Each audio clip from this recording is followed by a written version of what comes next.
你係咪都覺得屋企套茶具有啲悶，但係又怕再買嘥錢？今日同大家分享3個升級茶具嘅秘密，唔使換晒都即刻可以玩到新意思。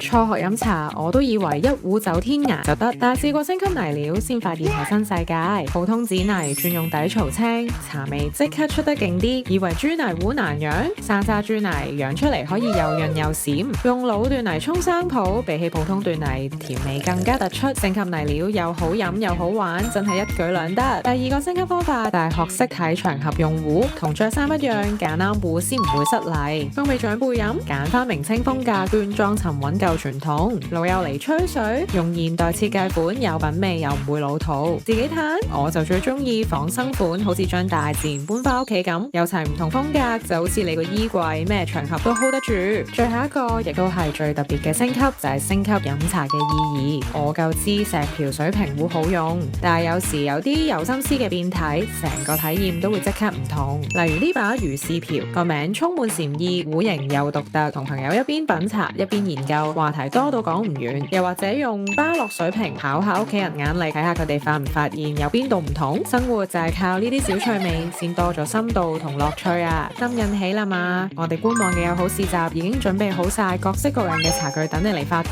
最緊要喺呢度，如果驚選擇困難症發作，隨時 cut 低你心水嘅圖 DM 我哋嘅茶藝師會一對一根據你嘅需要陪你揀最啱心水嘅茶具。1月依家就行動，一齊享受用到好器具嘅樂趣啦！